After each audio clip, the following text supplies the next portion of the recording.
Warning: the following video contains explicit language, which may be offensive to some viewers or inappropriate for children. The content within this video is intended for mature audiences only. Are you ready?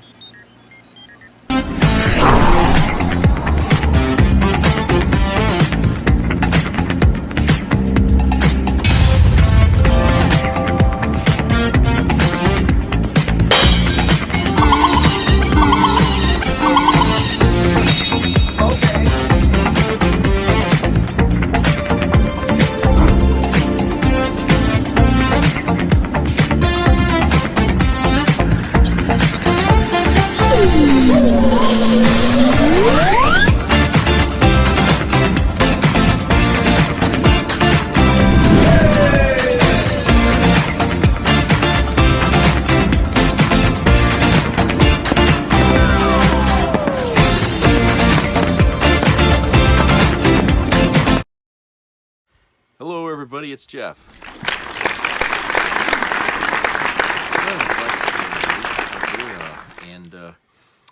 Hope you're all having a great day. Today is Wednesday.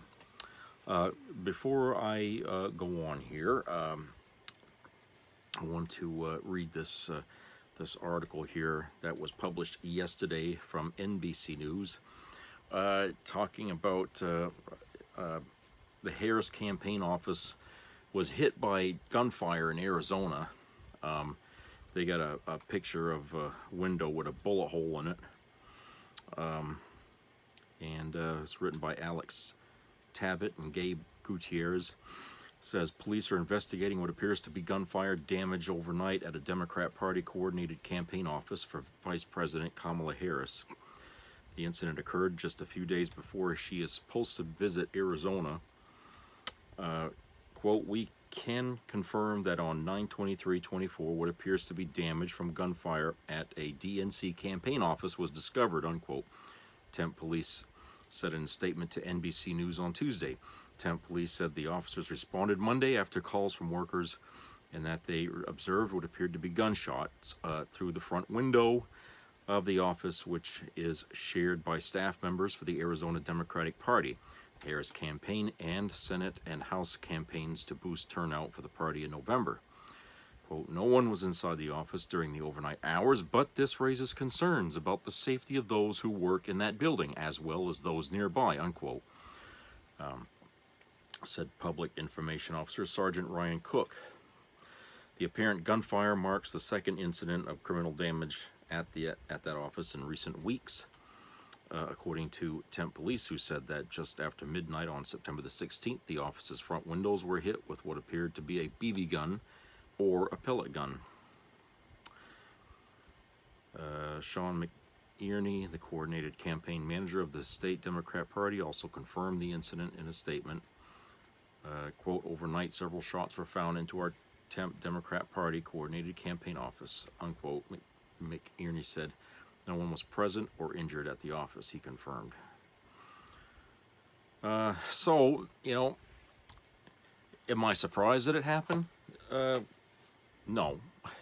Am I concerned that it happened? Yes. Because, again, this has been a violent campaign, instigated by the right. Okay, it's really the Republicans who have made it violent because of their rhetoric and their divisive things that Trump has been saying, and the fact that some of their own are out there trying to kill Trump.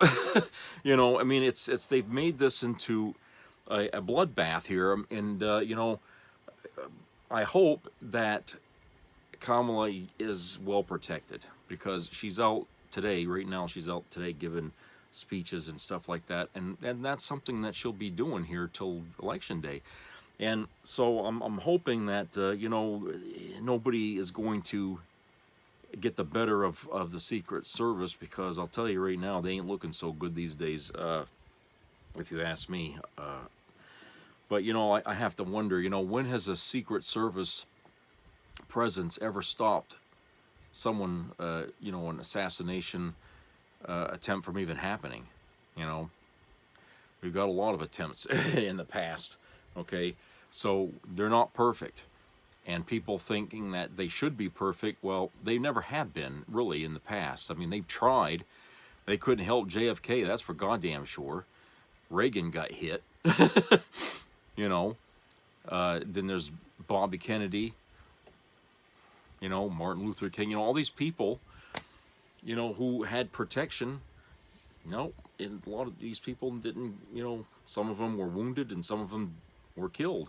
You know, I mean, it's just, you can't really expect them to have eyes everywhere, and you know, it's just the world. I mean, look, even Trump now, when he gives a speech at one of his rallies, he does so behind a wall, which is kind of ironic, right? But yeah, he's behind a transparent wall, and you know, even that may not be enough, you know, depending on how determined people are to get to him. But it's a sign of the times, and it's unfortunate because it illustrates just how negative everything has gotten with the election, thanks to Donald Trump, you know, and the fact that, you know, with him, it's divisiveness and setting people at each other's throats, like what he did in Springfield.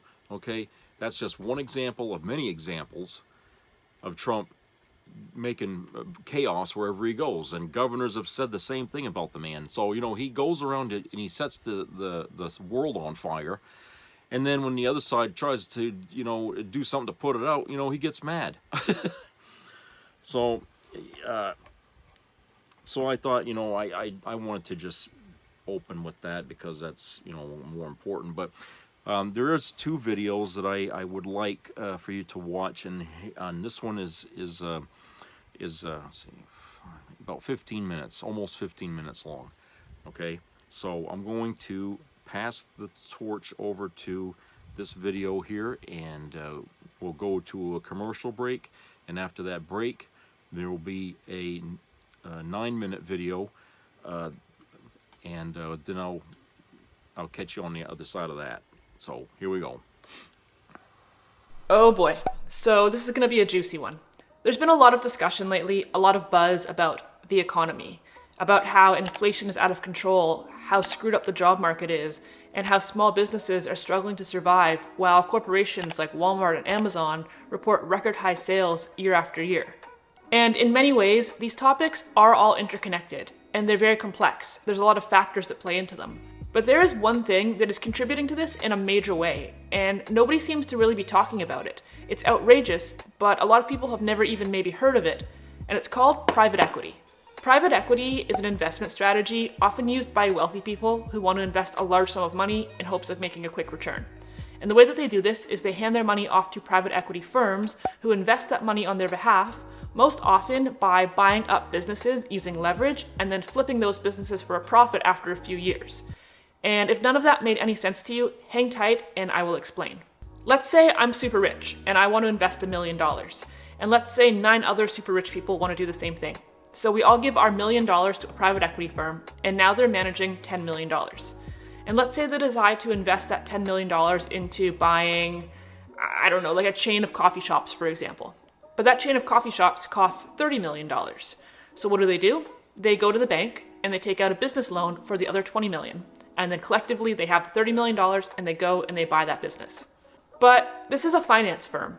They don't care at all about coffee, they just want to make money. So their actual goal is to be able to resell this business to another investor in a few years so that they can repay that business loan and then share the profits amongst all their investors. And of course they take a cut as well. It works pretty much exactly the same way as flipping a house, where you would have a down payment, you take out a mortgage for the rest, you would resell the house at a profit and then pay back the mortgage and keep the difference. Same idea.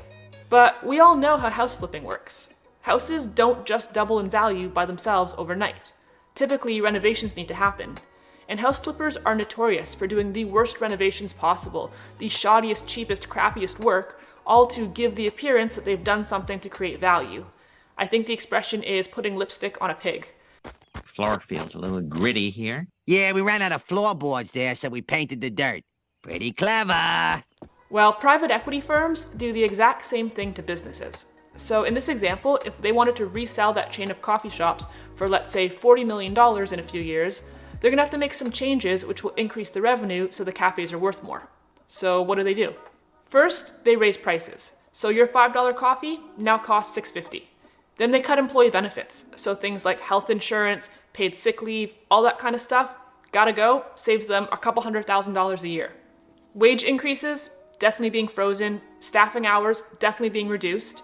And with all of this, the friendly baristas who work at this cafe, who know you by name, who make your latte perfectly every morning, they get pissed off, and understandably, they leave.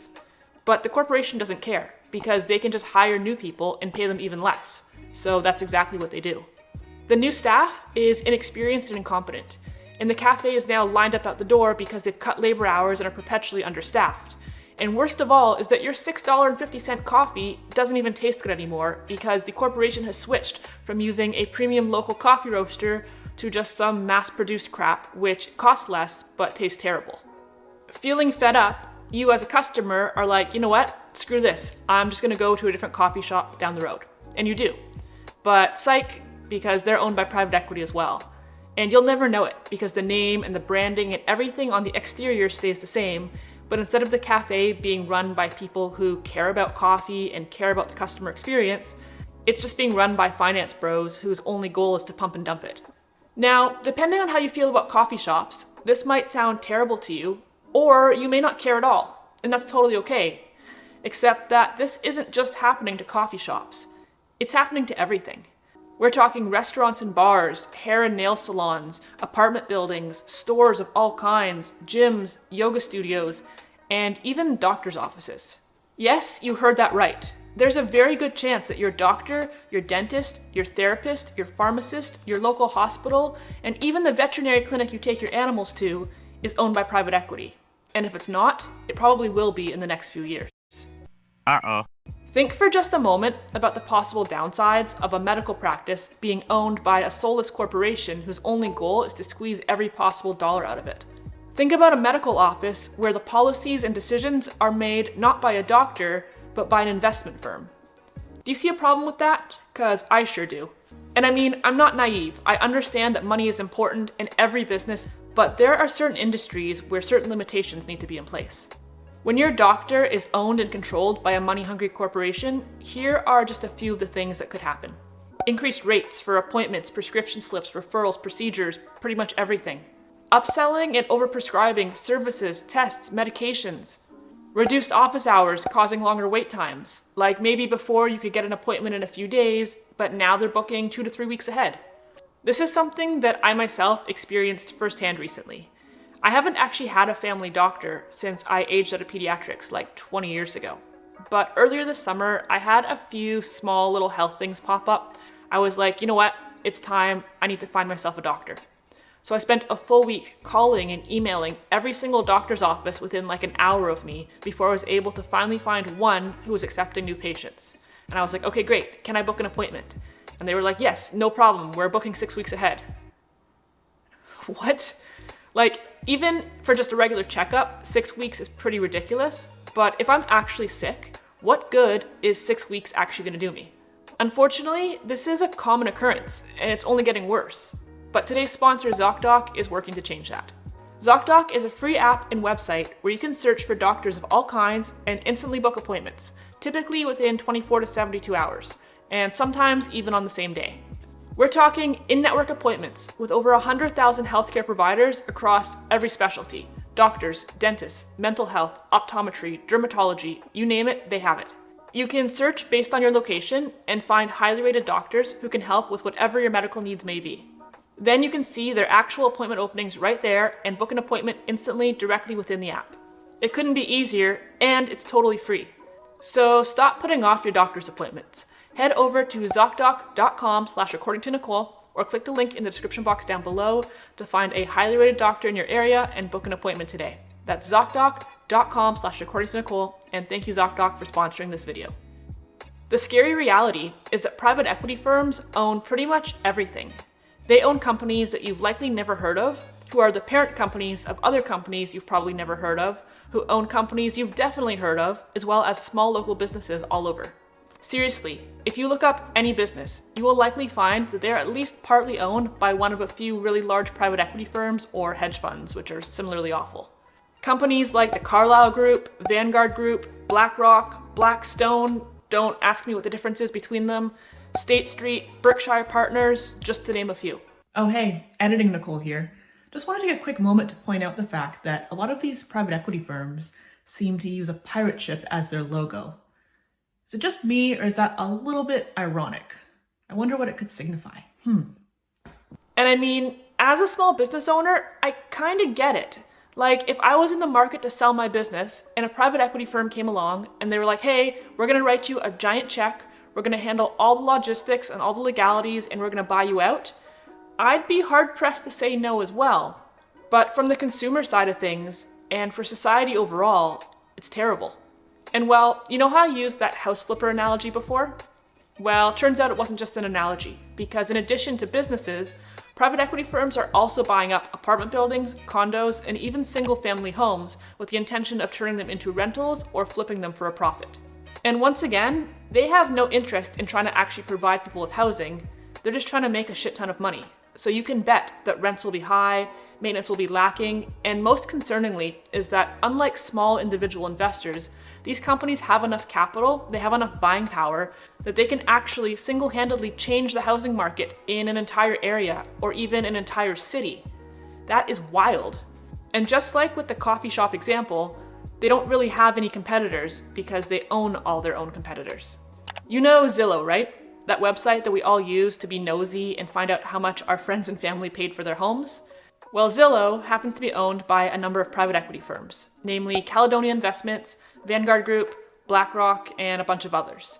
And between 2019 and 2022, they bought up over 32,000 single-family homes in America for a collective $6 billion, with the intention of making some very quick changes and then flipping them for a profit. Now, naturally, normal people like you and I could never afford to compete with or outbid a corporation like Zillow when trying to buy a home. So they snapped up a bunch of homes from prospective buyers, from people who just wanted somewhere to live with their family, and then attempted to resell them at an inflated price point. I am very happy to report, though, that when interest rates started to rise and the housing market started to cool off, Zillow got left holding the bag, and they actually lost over $300 million in this scheme. So, sucks to suck. Here in Canada, as well as in the US, there has been a massive influx in the last few years of PE firms buying up dental offices, veterinary clinics, optometrists, and pharmacies. And the results have been largely disastrous. Previously, if somebody graduated from dentistry school or optometry school or whatever else, they would take a job working with another doctor for a little while before branching out and starting their own practice. Or if their boss was nearing retirement, maybe they'd even buy out their clinic from them. But private equity firms have created bidding wars for these businesses that new grads could never dream of competing with. So instead, pharmacists and doctors and whatever, they're forced to just take jobs working for these corporations where they have no control over running their business the way that they want to, in the way that it should be run. They can't make important decisions that they're qualified to make, they can't determine the standard of care they want to provide, and they can't stop the corporation from raising rates over and over again and just completely exploiting the public.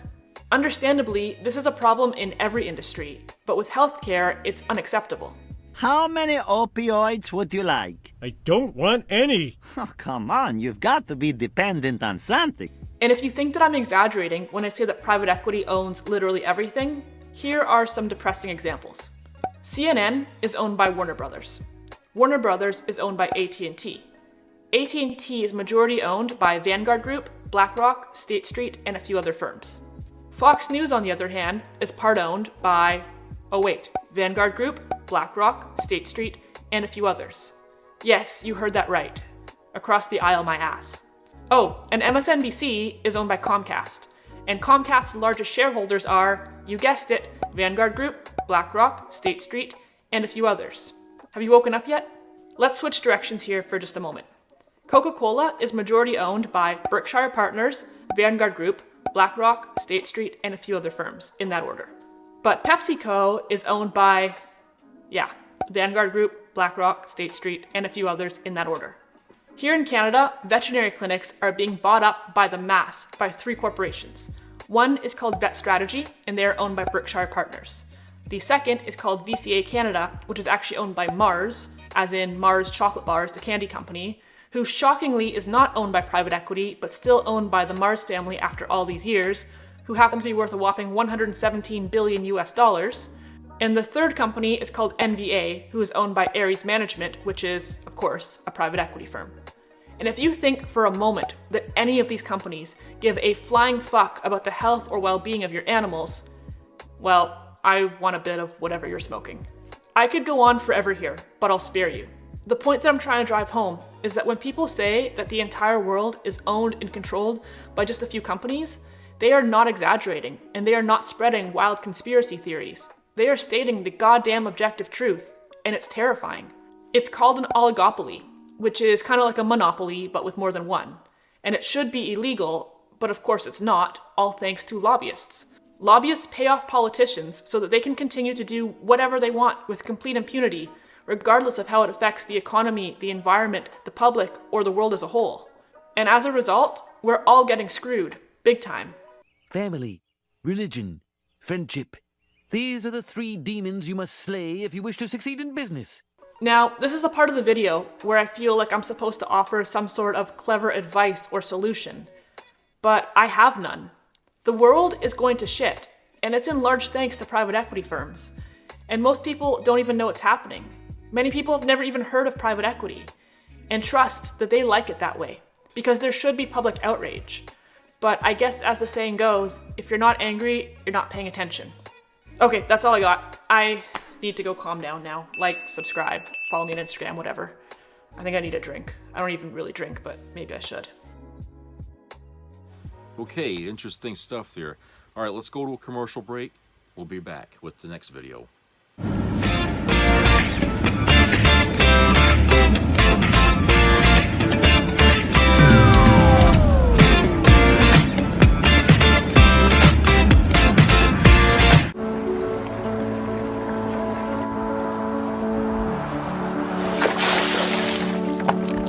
This is me. This is me.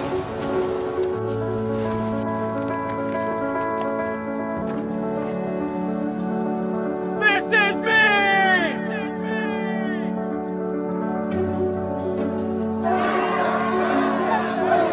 This is me. I'm Alex Curtis. I'm a lobsterman in Maine, and this is me. I'm Ruth McLaughlin, and this is me. I'm Eric Hopkins. I'm an artist, and this is me. This is me. Me. This is me. This is me. This is me. At the end of the journey, the main thing is you. Original. Donald Trump is a draft dodger, a coward. I had deferments because of college, like a lot of people did. Numerous deferments because of college. When 58,000 men gave their lives in Vietnam, Trump was the spoiled rich kid who faked bone spurs. I had a foot thing, and I had deferment for that. He mocked men who fought, bragging that cruising New York for sex and avoiding STDs was his own Vietnam. It is your personal Vietnam, isn't it? It is my personal It is. You've said that many times. I feel like a great and very brave soldier. Trump called veterans suckers and losers. He mocked POW John McCain. He's a war hero. 5.5 years. He's a war hero because he was captured. I like people that weren't captured, okay? Donald Trump, a coward, a criminal. I always wanted to get the Purple Heart. This was much easier. Stand up for America. And when we fight, we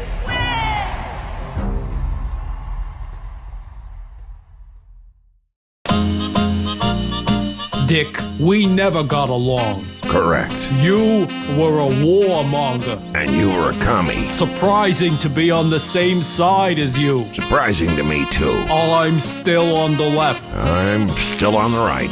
But if we can agree on Trump... It means something big. Bigger than policy. Bigger than ideology. We are both voting for Kamala Harris. Because this election is a choice between America... or Trump.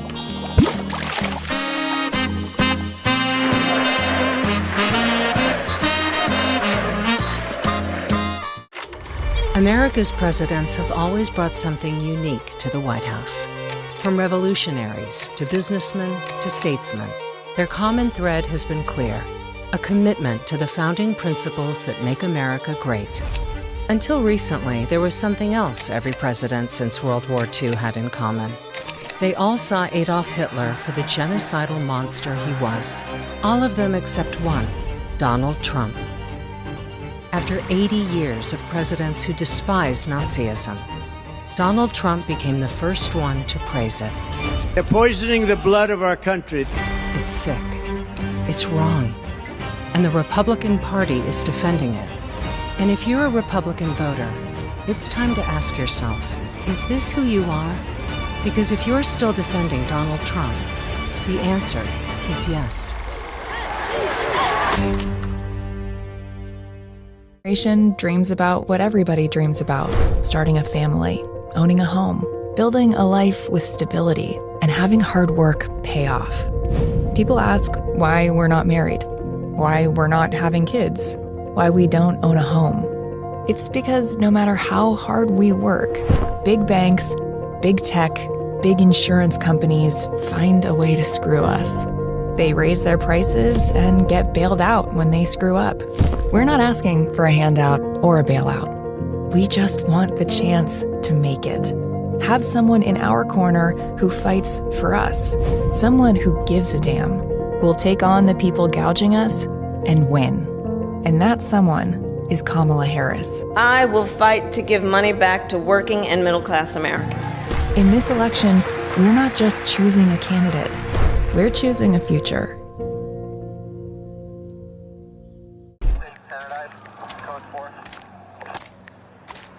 Driver's license, registration. Here you go, sir. How's your day going? That's your daughter? Sure is. Abigail, right? How do you know her? Were you about 8 weeks pregnant? So you've been spotting recently. You've had any cramps or nausea? That's personal. You been taking your prenatal vitamins? Excuse me? Are you ticketing me for something? Where are you heading, Abigail? To go see my older sister, Natalie. Well, that's strange. 'Cause it says here that Natalie's at a concert in Dallas. And your navigation is set to a women's health clinic in one of those abortion states. We have the right to travel. Not anymore. Step out of the car. Please, officer. Both of you out now.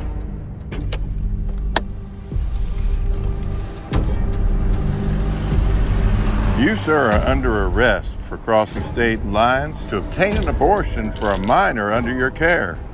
And you, young lady, well, you're under arrest for evading motherhood.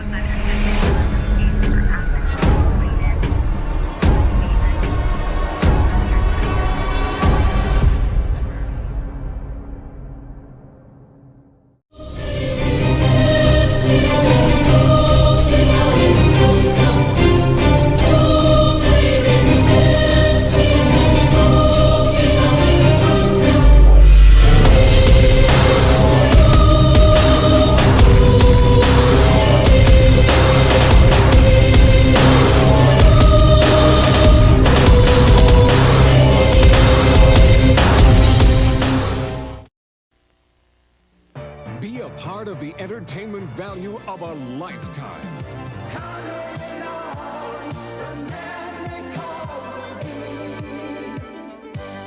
I loved it. It was the best performance I've seen in a lifetime. I loved the show. I liked it very much. He's a very entertaining man. It's well worth the money. Now appearing in Charlottetown, coming to Halifax November 6th to the 18th, and St. John November 20th through the 26th.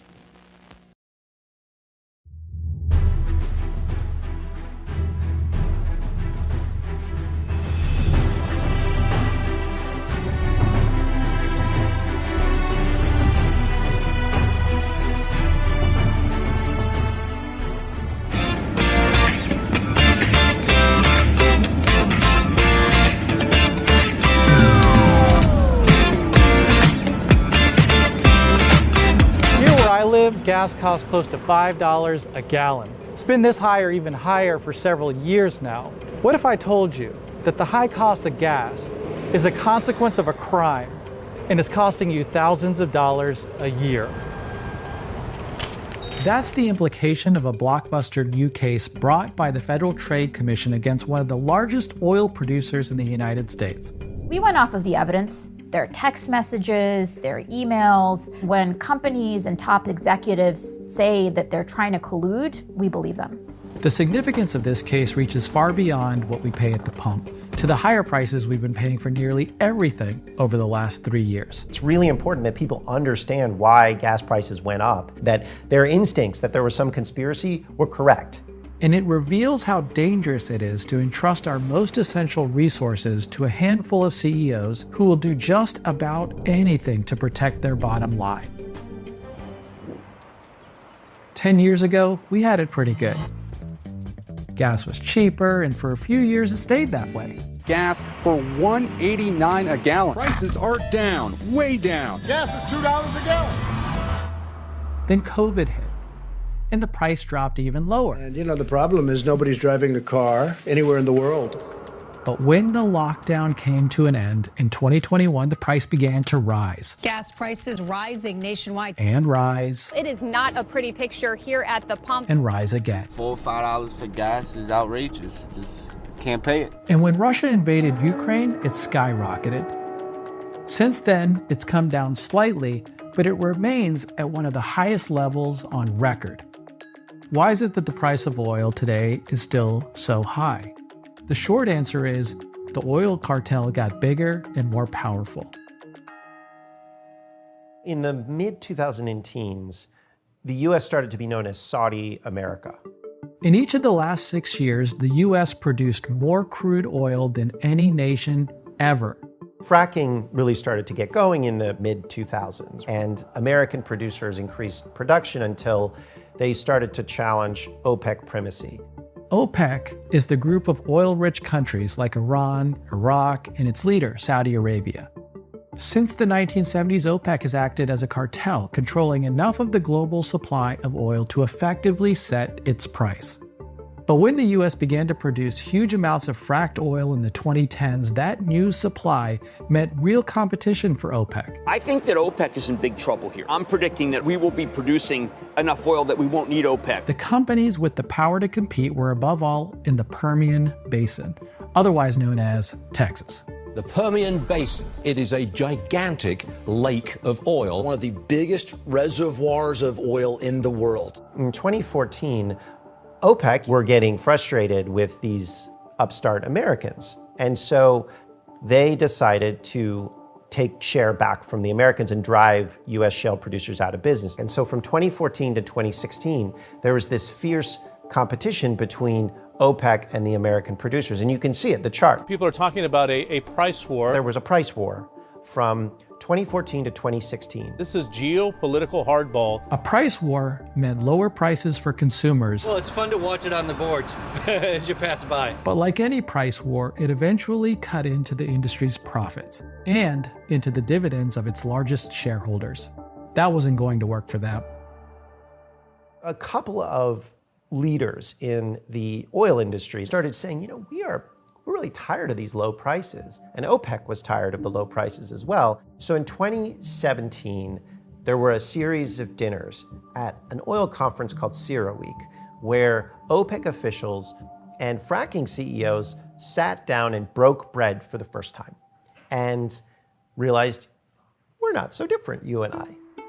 The price of oil started to rise that summer, and it stayed up until the demand for oil plummeting, prices turning negative for the first time in our history. Eventually in 2021, the economy restarts again. We all remember it. The demand came back and the price spiked pretty dramatically. Record-breaking gas prices across the country. Record-breaking prices at the pump nationwide. It's not worth it.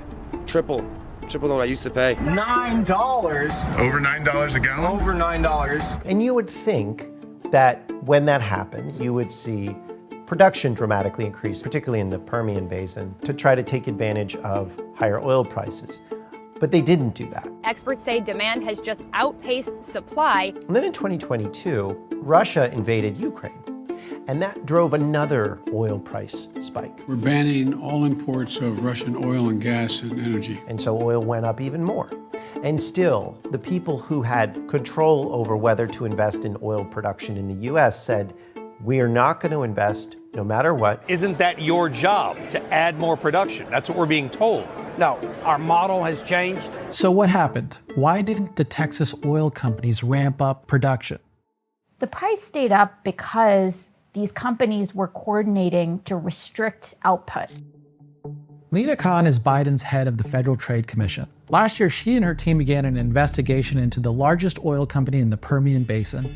It's called Pioneer Natural Resources, and it was trying to merge with ExxonMobil. When the FTC started digging into the merger, it uncovered some pretty shocking evidence that reveals a hidden story behind high oil prices.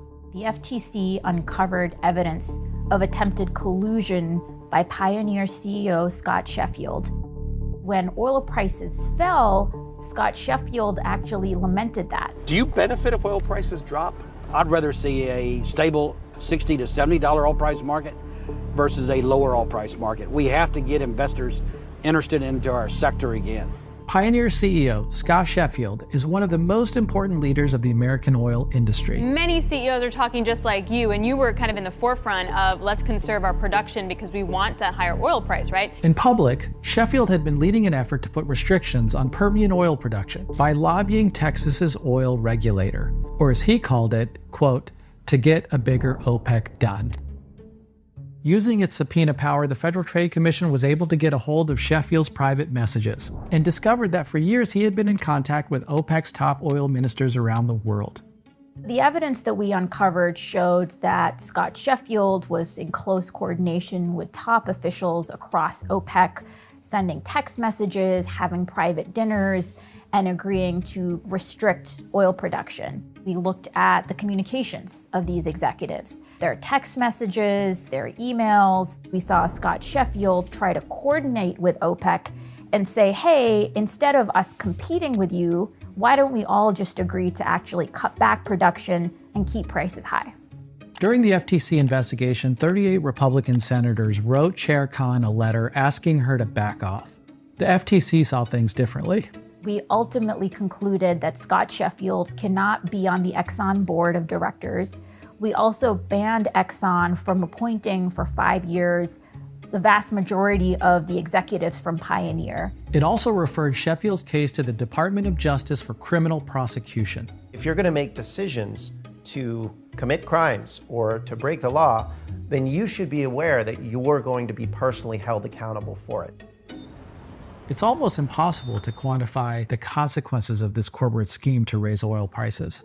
But a back-of-the-envelope calculation suggests that the cost of Pioneer's collusion alone was about $200 billion a year in higher prices. That's thousands of dollars a year for every American family. The knock-on effects have been even more significant. Much of the higher prices we've faced across the economy come back to the increased price of oil. Oil is an input into all sorts of goods, so all these companies find that their inputs are more expensive. The oil price increase started an inflationary spiral in the rest of the economy because all of these CEOs are looking at the price of oil and the profits of oil companies, and they noticed that people would pay. The collusion in the oil industry tells us an important story about how inflation is happening. Inflation or high prices isn't simply the result of government spending, as some might argue, or the invisible hand of the marketplace. No, it's the result of human hands at work. It's in the texts of an oil CEO to a foreign oil minister saying, let's work together to keep oil prices high. Think about this. In 2022, the oil industry experienced its highest profits ever. That same year, Americans paid the highest in gas prices ever. Those things, my friends, don't happen by accident. Okay, so anyway, those two videos that you watched, and I watched them too because I saw them and I thought, this would be something interesting to put out there. Some of you probably already know these facts in the videos, but there's always people out there who probably don't. And hopefully, those who didn't, or at least some of them, will have seen the videos and understand something. I mean, the second one about the oil thing, that was 3 months old. That video. So, but I thought, you know, it's important because a lot of people right now, I mean, a lot of talk about how, you know, gas is so high and everything like that. I thought it was important to try and find something that would explain it, you know, not too complicated at terms. Because, you know, when you're talking about prices and how prices are set, why are they so high, it can be complicated. Okay, it can be a complicated subject. And, you know, it's good to, when you find an explanation that kind of makes more sense, you know. So, you know, when I saw those two, the one about the private equity thing, which was, you know, a woman named Nicole in Canada, and you got this one here about the price gouging at the pump and how that works. Okay, I felt, okay, you know, those are pretty understandable videos, and I think I should share those with people if they want to see them, you know, because it's important. I mean, I know we could search on YouTube and find them, but, you know, sometimes, you know, if you get somebody to bring it forward, it puts it out there, you know. So, you know, Kamala saying that, you know, she wants to do something about price gouging, right? That was one of the things she's talking about. At least that's what she mentioned today. And when you think about the influence of the corporations that are doing these things, like the private equity scams or whatever you want to call it, and the price gouging at the pump, you know, we're talking about, in some cases, international issues that really can upset the balance of things. Globally, because, you know, not only are we paying high prices here in the States, but even higher in places like Britain, you know, Great Britain, you know, they pay more. And so, you know, we're all kind of a victim to, you know, to these corporations.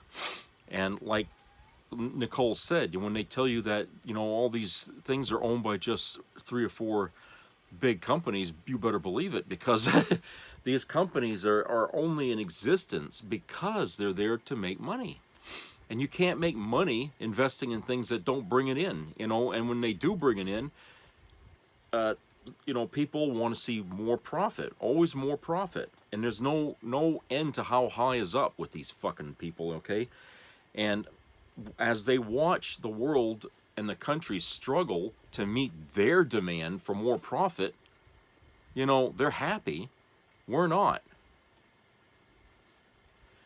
And, you know, when you've got a population that's getting, you know, unhappier and angrier because we know it's being explained to us why we're being forced to pay these prices, when we find that out, you know, after a while, people aren't going to get sick of it, and they're going to want to see action, and they're going to demand that their governments do something about it. Whether or not Kamala can, I don't know. I certainly know Donald Trump won't do a goddamn thing about it, okay? His idea is always about tariffs, tariffs, tariffs, you know, like that's the answer to everything, okay? Unfortunately for him, when he was president and he put tariffs on incoming stuff from China, China retaliated by putting tariffs on soybeans and stuff coming in from America, and it killed the soybean market.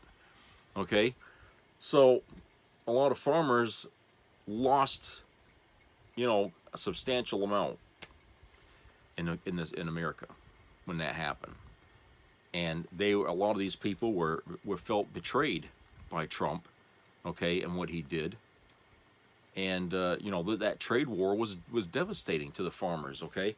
So, like I said, that's not an answer, okay? And another thing that tariffs will do is it stimulates inflation. And we don't need that anymore either, okay?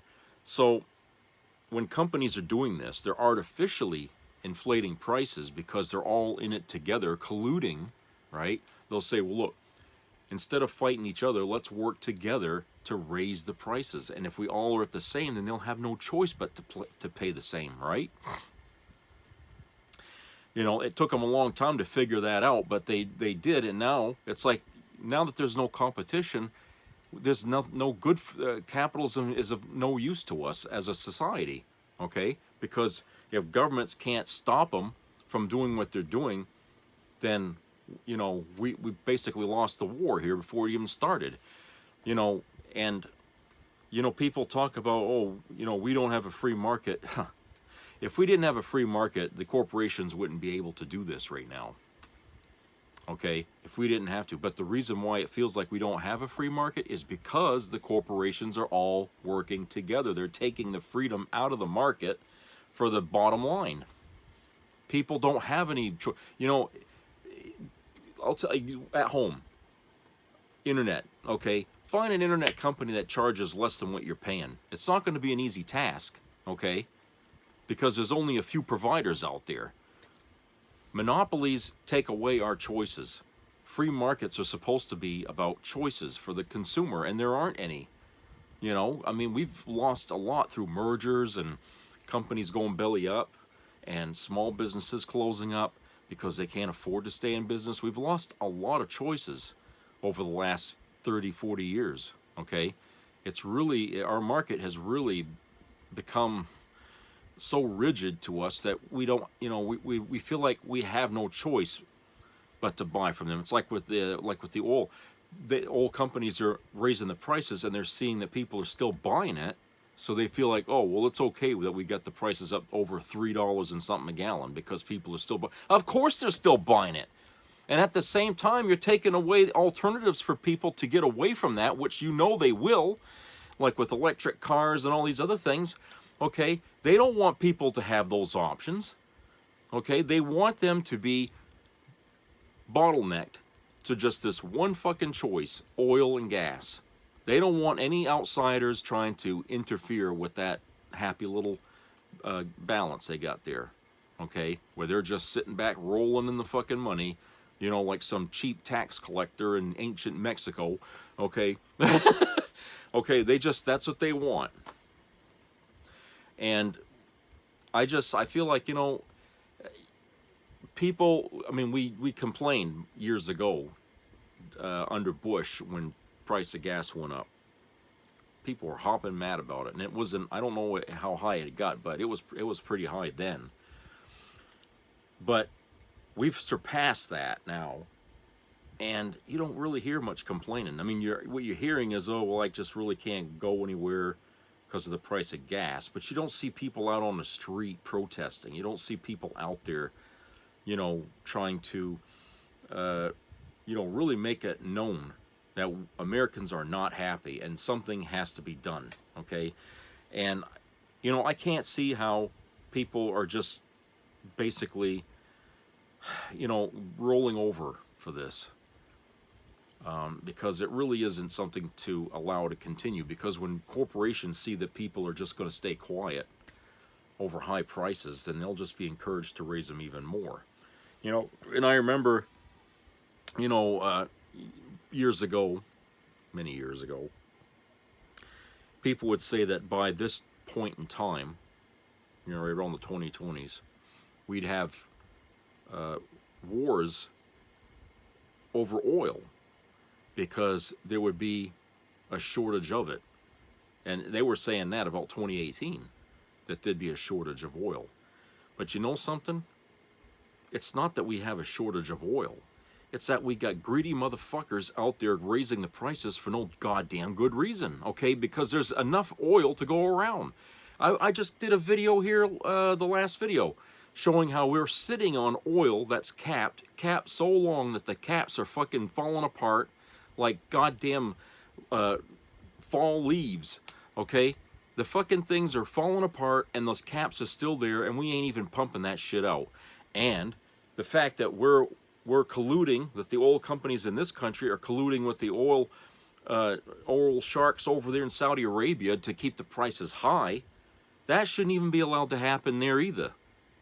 You know, that should not be allowed to happen. Okay, OPEC and the United States working together to keep prices up is hurting everybody, globally, everybody. Okay, and if the, you know, there has to be something done about that, because it cannot go on like that. If they're doing this now and they're feeling really cozy about this little relationship here to scam everybody in the world that's buying gas, hey, you're basically turning the whole world into a thing run by oligarchs, okay? Not just, you know, rich people in one country, but rich people in every country working together to drive fucking costs up, you know? So it's like, you know, if we can't get our way in one country, then we'll force, or we'll get another country to work with us, and we'll force those prices up regardless.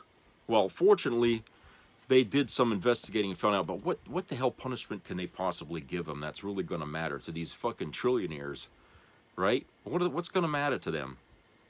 You know? You know? Christ, the oil companies collectively own more fucking wealth than the United States. I mean, it's crazy how, you know, we think that, you know, our governments are strong enough to go after these super wealthy entities in the world who, you know, like I said, are even larger than most governments on the planet in wealth. And how the hell do you go after things like that and expect that they're going, you know, remember what happened in the Gulf there when that fucking offshore oil well, Deepwater Horizon blew up and all the oil got, okay, we had to pull teeth out of a dinosaur. Obama had to pull teeth out of a dinosaur to get that British petroleum company to do something to help clean up that mess. Okay, and then they didn't even want to get blamed for it, even though they were really behind the reason and the cause for what happened. Okay, they just didn't. They, you know, and largely, I mean, the effects from that are still there today. Okay, the water there is just, you know, Christ. I mean, I knew people who lived in that area who've left.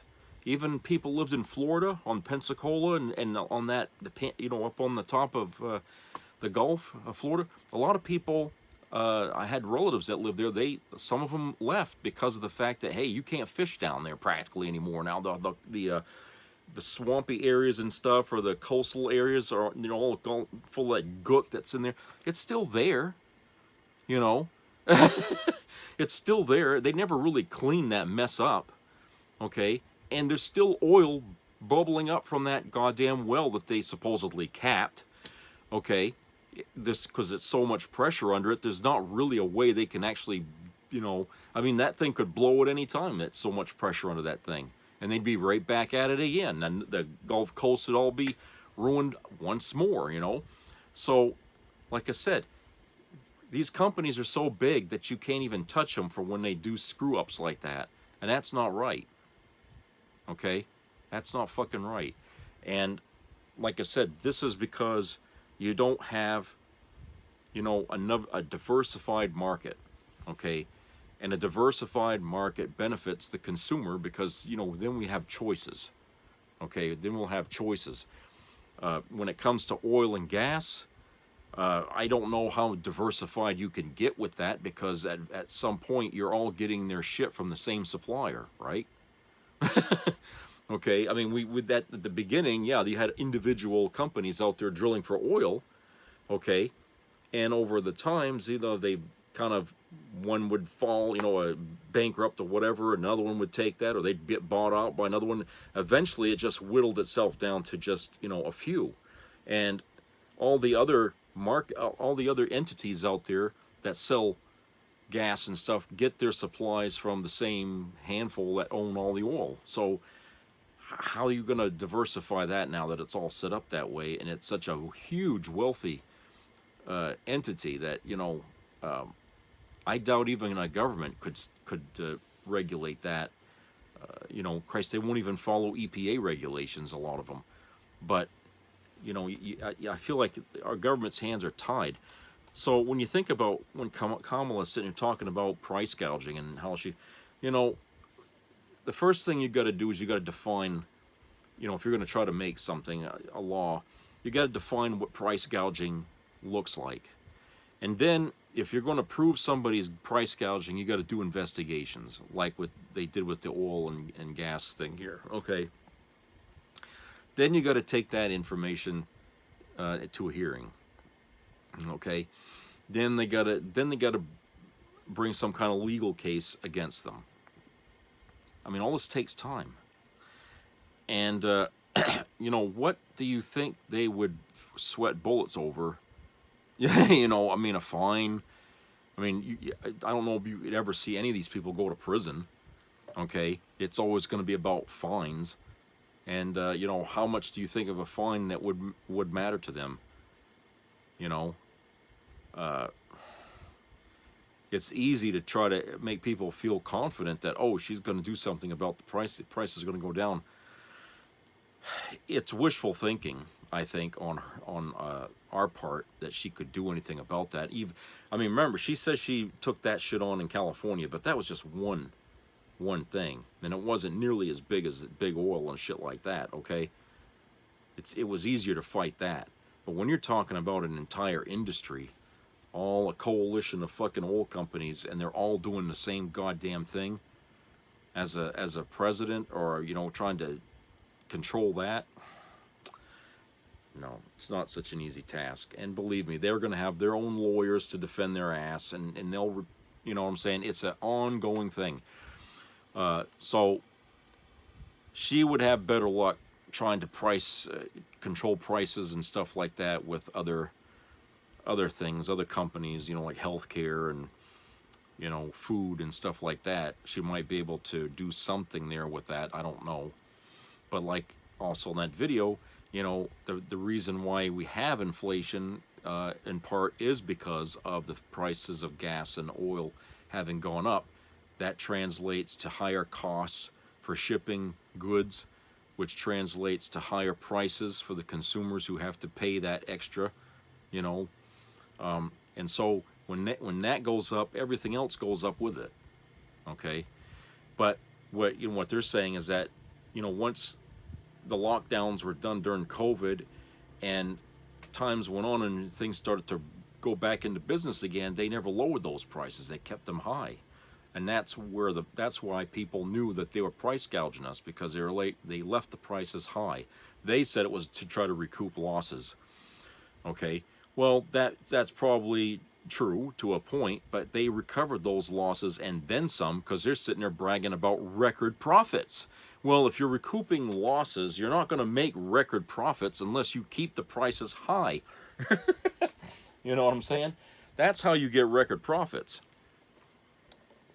And because they made so much money from keeping those prices high, they have no incentive or reason at all to lower them.